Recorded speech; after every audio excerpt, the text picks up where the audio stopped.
أعوذ بالله من شر الشيطان اللعين الرجيم بفضل الله بسم الله الرحمن الرحيم اللهم صل وسلم وزد وبارك على سيدنا محمد صلاة مقرونة بالجمال والحسن والكمال والخير والإفضال وعلى آل بيته الطيبين الطاهرين الحمد لله حمدا كثيرا يليق بجماله وكماله ولامبدين لاجل كباو ambalma slamaw amana ke diyan yoro ambe foni aslama foli kishi foli hina foli ani barka foli no de assalamu alaikum wa rahmatullahi ta'ala wa barakatuhu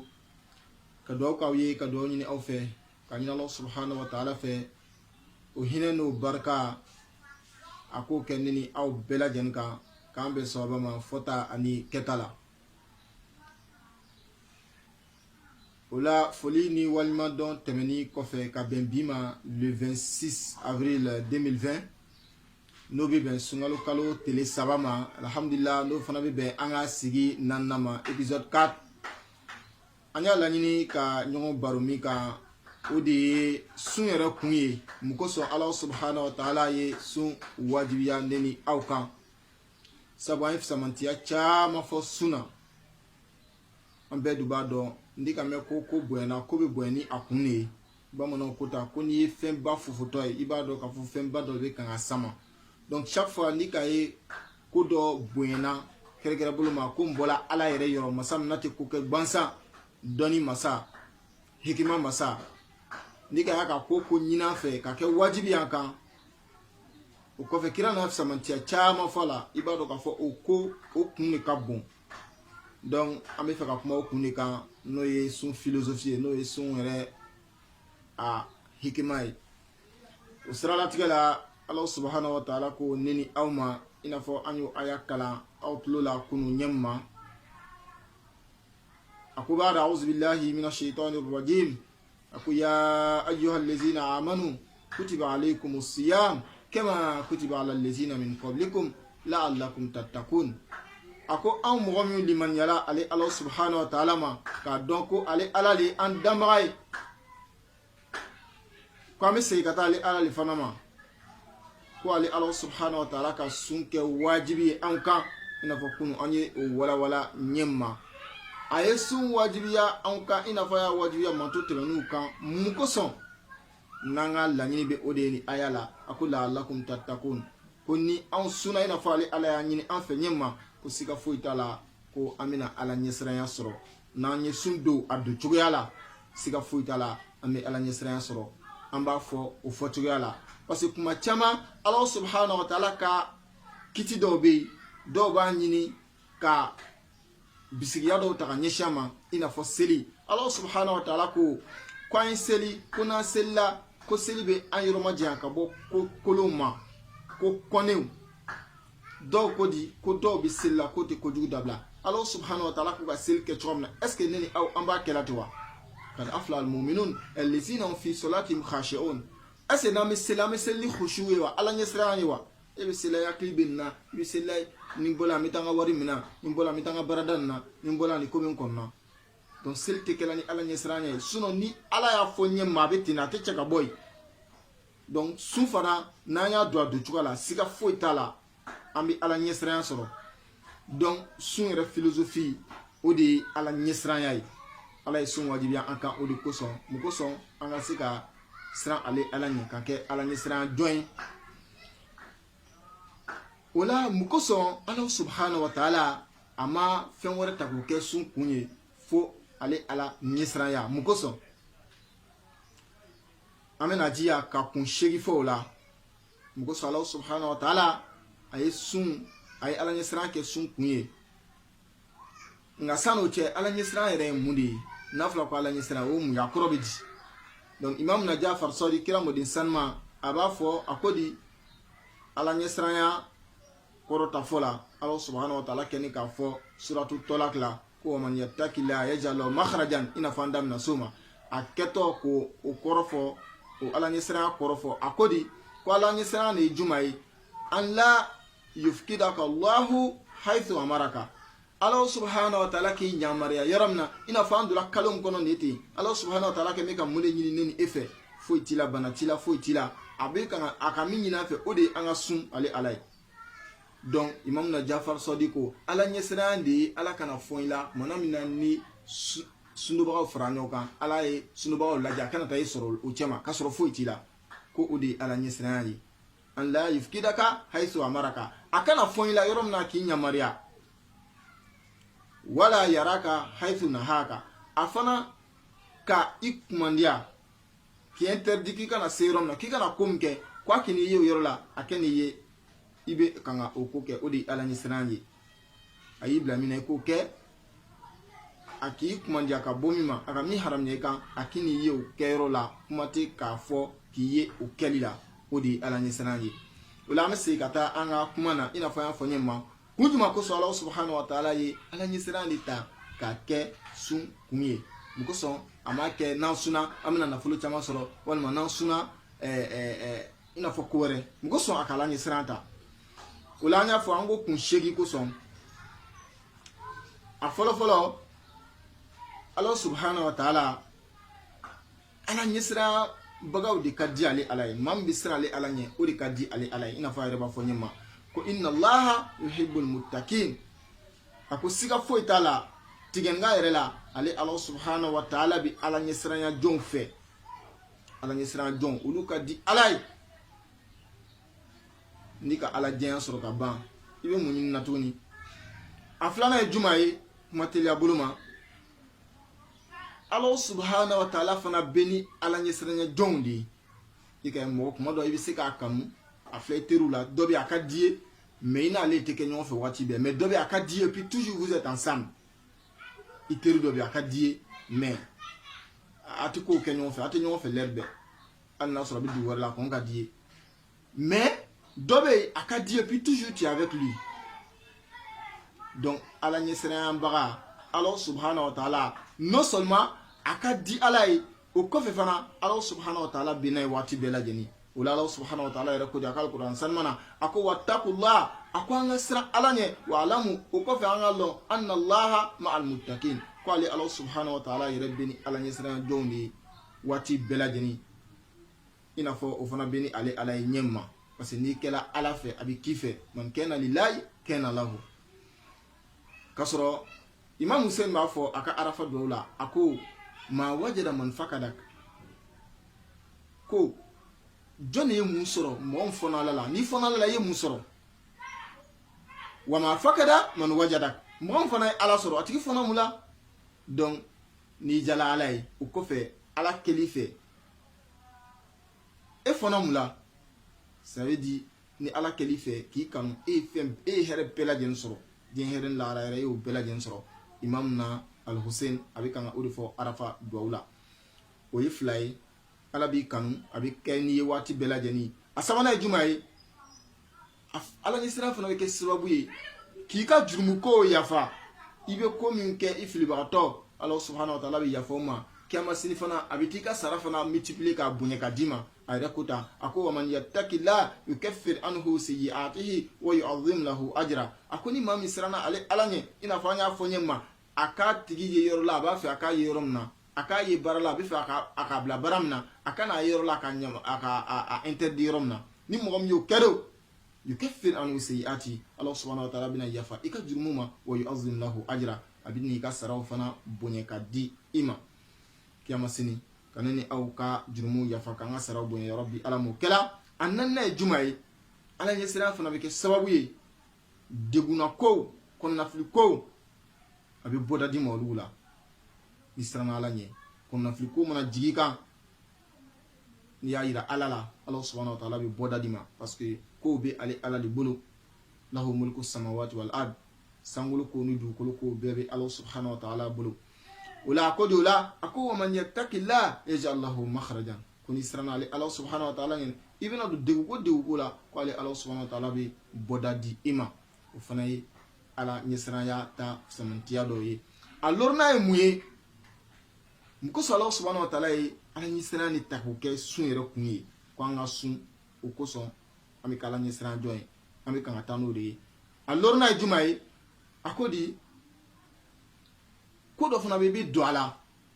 vraiment ko nin ka gɛlɛn ele yɛrɛ donna la ten mais tu te demandes est-ce que ne bɛna se ka nin baara nin kɛ wa exemple hakili ka diɲɛlatigɛ ko ye wa ne bɛ fɛ ka concours dɔ passer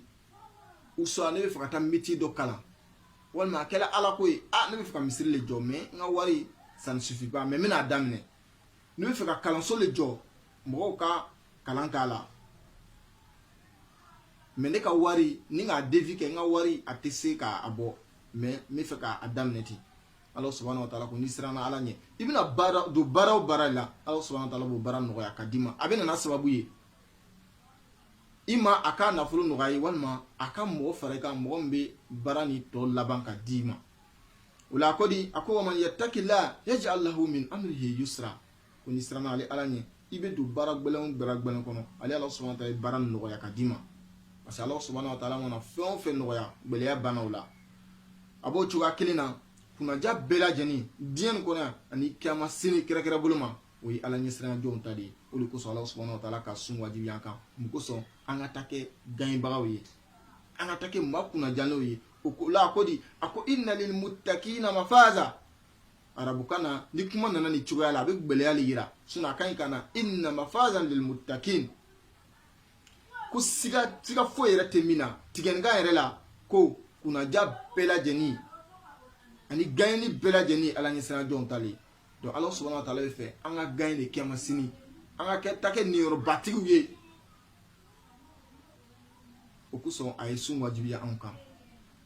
donc an bɛɛ b'a dɔn o ye kunba ye o kɔfɛ ala subhanahu wa ta'ala fana bɛ fɛ ka an ta k'an kɛ ale ala ka maaba le k'an bonya ale ala yɔrɔ o kosɔn a ye sun wajibiya anw kan ni k'o kun kɛ ala ɲɛsiranya ye sabu ala ɲɛsiranya jɔn ale le ye maa kɔrɔtalen ye ala subhanahu wa ta'ala yɔrɔ la o la a ko de o la fana a ko inna akramakum indallahi atqakum an ka maaba ale ala yɔrɔ an ka maa titrelen ale ala yɔrɔ an ka nkalontigi ale ala yɔrɔ n b'a fɔ mɔgɔw yɔrɔ de ale ala yɔrɔ atqakum maa min ka ala ɲɛsiranya ka bon ni bɛɛ lajɛlen ta ye ko o de ye maaba ye ale ala yɔrɔ n'i kɛra ala ka maaba ye e ma gagné wa a b'a ka jɔn salimanw bila o b'i bonya diɲɛ nin kɔnɔ yan kiyama sini fana alhamdulillah ele tale bonya ye ele tale sankɔrɔta ye donc mun kosɔn ala subhanahu wa ta'ala bɛ fɛ k'an kɛ a ka maaba le ye o kosɔn a ye sun wajibiya an kan an ka ala ɲɛsiranya sɔrɔ an ka se ka k'ale ala ka maaba ye a segina a n'a laban ala ɲɛsiranya fana ale bɛ kɛ sababu ye ka hɛrɛ de jigi dugu kɔnɔ ka hɛrɛ jigi jamana kɔnɔ i n'a fɔ an bɛ ala subhanahu wa ta'ala dali hɛrɛ min na waati bɛɛ lajɛlen ala ka hɛrɛ k'an ye ala ka hɛrɛ jigin an ka jamana kɔnɔ ala ka hɛrɛ jigin an ka dugu kɔnɔ ala subhanahu wa ta'ala ko de o la a ko walaw anna ahlal qura amanu wattaqaw lafatahna alayhim barakatin minas samai wal ard a ko n'a y'a sɔrɔ an bɛ kan ka hɛrɛ ɲini ala i ka san jigi an ka sumaw ka se ka falen ala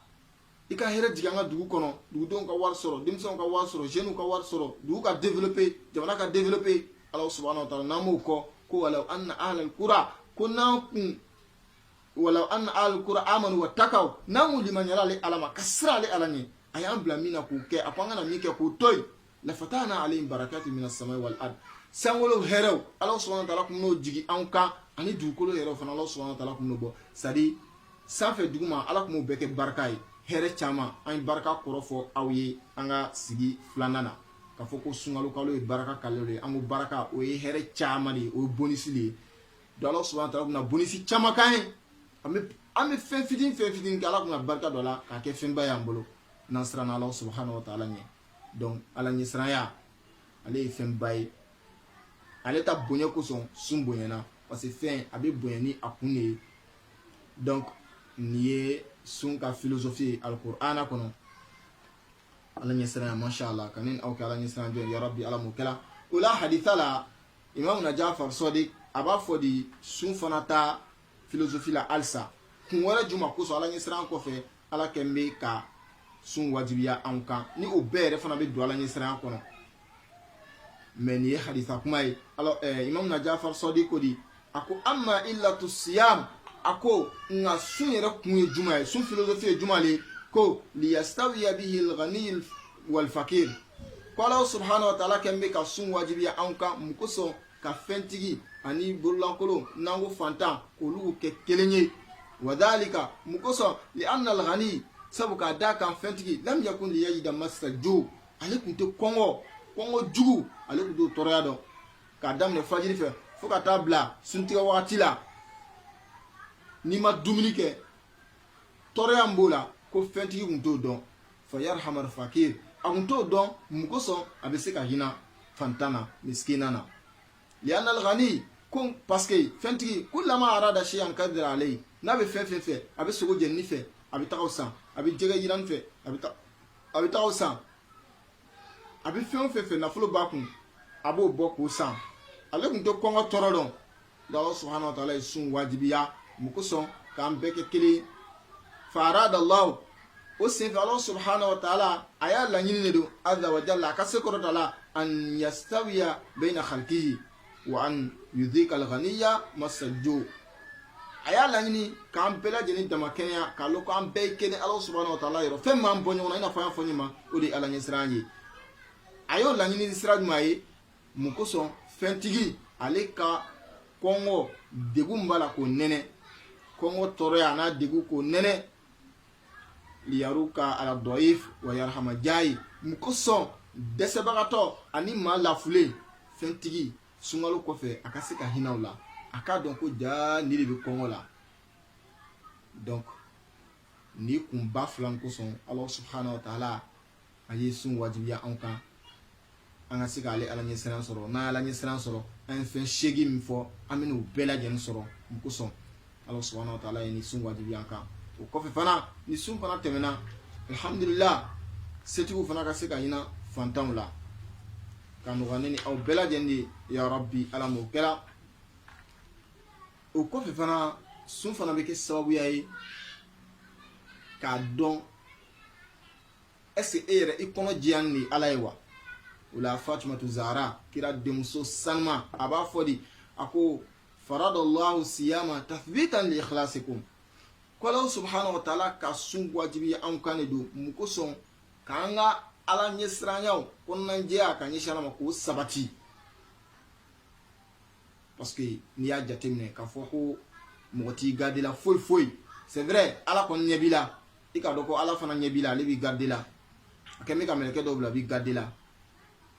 mais mɔgɔ tɛ yen foyi tɛ i b'i yɛrɛ ma puis k'a daminɛ fajiri fo sufɛ i kana dumuni kɛ i kana jimi i kana dumuni kɛ i furumuso k'i kana s'a ma i b'a dɔn siga foyi t'a la o kɔnɔnajɛya ye bato la o kɔnɔnajɛya ka ɲɛsin Allah subhanahu wa ta'ala ma o kosɔn Fatumatu Zahra b'a fɔ ten a ko Allah subhanahu wa ta'ala ye sun wajibiya kan mun kosɔn k'an ka kɔnɔnajɛyaw de sabati parce que Ala yɛrɛ ko tan ne waliya'budullaha mukhlisin ko an k'ale Ala bato ni kɔnɔnajɛya de don Allah subhanahu wa ta'ala ye sun wajibiya an kan mun kosɔn k'an ka kɔnɔnajɛyaw de sabati parce que n'o de sabatila an bɛ kisi sɔrɔ sinon ka bato kɛ i n'a fɔ a ka di n ye cogoya min na la min ye ne fɛ o de ye waliya'budullaha mukhlisina ka Allah subhanahu wa ta'ala bato ni kɔnɔnajɛya ye ma ɲini Allah subhanahu wa ta'ala fɛ suni a doko ɲuman ka nɔgɔya ne ni aw bɛɛ lajɛlen ya rabbi Ala m'o kɛra n'a ka nɔgɔya an ye Ala ɲɛsiranya k'o d'an ma ya rabbi Ala m'o kɛra hinɛ ɲɔgɔn na hinɛ fantan la hinɛ dɛsɛbagatɔw la k'o nɔgɔya an ye ya rabbi Ala m'o kɛra k'an kɛ kɔnɔnajɛbaga ye Ala bato la ya rabbi Ala m'o kɛra o la an bɛna bɔ kuma la ni sigi la n'o ye sigi naaninan ye ka sigi nata kɔnɔ ni Allah subhanahu wa ta'ala sɔnna an bɛna kuma